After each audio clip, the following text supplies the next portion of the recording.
High বন্ধুরা, কেমন আছেন? আশা করি আপনারা ভালোই আছেন। আমি আজকে আপনাদেরকে এক নতুন রেসিপি বানিয়ে দেখাবো। তার নাম হলো চিকেন ভেজিটেবলস গ্রেভি। তার জন্য কী কী নিতে হবে দেখুন। অল্প পেঁপে কুচি, অল্প কড়াইশুঁটি, দুটো পটল এইভাবে ছোটো ছোটো করে পিস করে নেবেন সব সবজিগুলোই।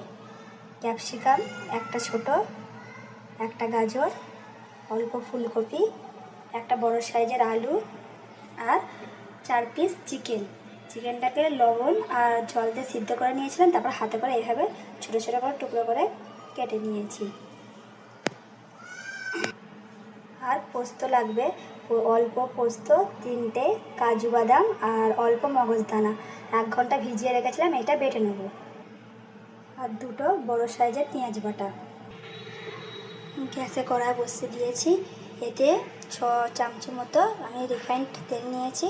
এবার এক এক করে সবজিগুলো ভেজে নেব। তেলটা গরম হয়ে গেছে। প্রথমে ফুলকপিটা ভাজবো।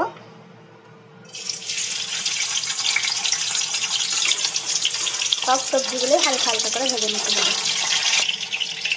এবার দিয়ে দেবো পটল, আলু,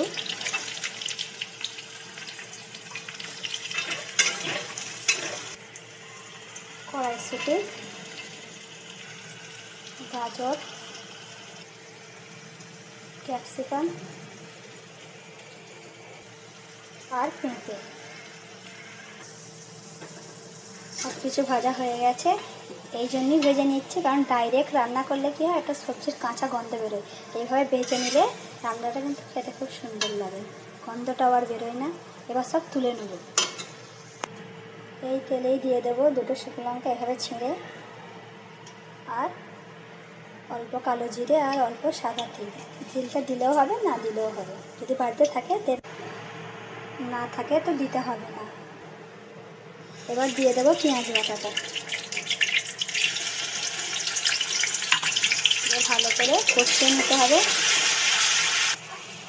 ভালো করে কষানো হয়ে গেছে। এবার দিয়ে দেবো 1 চামচি আদা রসুনের পেস্ট। এটা দিয়ে আরও 1 মিনিট কষিয়ে নেব। একটা বাটিতে 2 চামচ টক দই নিয়েছিলাম, তা ভালো করে ফাটিয়ে নিয়ে এবার এতে গুঁড়ো মশলা দিয়ে দেবো। হলুদ, লঙ্কা, ধনে, জিরে আর লবণ। ভালো করে মিক্স করে নেব। মিক্স করা হয়ে গেছে। এবার এটা দিয়ে দেবো। আরও 1 মিনিট এইভাবে কষিয়ে নেব সব কিছু মিক্স করে। হয়ে গেছে। এবার দিয়ে দেবো চিকেন দিয়ে ভালো করে আরও কিছুক্ষণ কষিয়ে নেব।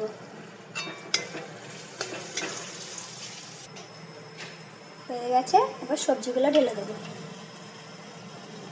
দিয়ে ভালো করে সব কিছু মিক্স করে নেব। এবার এই যে পোস্ত আর কাজু বাটা, মগজদানা সব একসঙ্গে বেটেছি, এইটা দিয়ে দেবো। দিয়ে ভালো করে আরও 1-2বার কষিয়ে নেব। অল্প জল দিয়ে আর একটু কষিয়ে নেব। কষানো হয়ে গেছে, দেখুন গা দিয়ে তেল ছেড়ে দিয়েছে। এবার 1 বাটি জল দিয়ে এটা সিদ্ধ করতে দিয়ে দেবো 3 মিনিটের জন্য। এই সময় দিয়ে দেবো অল্প কস্তুরি মেথি। আর হ্যাঁ, এই সময়তে আপনারা আপনাদের হিসাবে লবণ ঝালটা দেখে নেবেন। 2-4টে চিনি এবার ছড়িয়ে দেবো। এবার ঢাকনা চাপা দিয়ে সিদ্ধ করতে দেবো। হয়ে গেছে সিদ্ধ, খুব ভালোভাবে হয়ে গেছে সব কিছু। দেখতেই কত সুন্দর লাগছে, খেতে আরও দারুণ। আপনারা এটা গরম ভাত, রুটি, লুচি, পরোটা সবের সঙ্গে খেতে পারেন। আর অবশ্যই বাড়িতে তো খাবেন, এবং আত্মীয়-স্বজনে যদি বাড়িতে আসে তাদেরকে আবার বানিয়ে খাওয়াবেন। তারাও খেয়ে বলবেন রান্নাটা খুব সুন্দর হয়েছে। তো আপনারাও যদি এই ধরনের নতুন নতুন রেসিপি দেখতে চান, তো আমার চ্যানেলটাকে অবশ্যই লাইক, সাবস্ক্রাইব এবং ফলো করবেন। Thank you.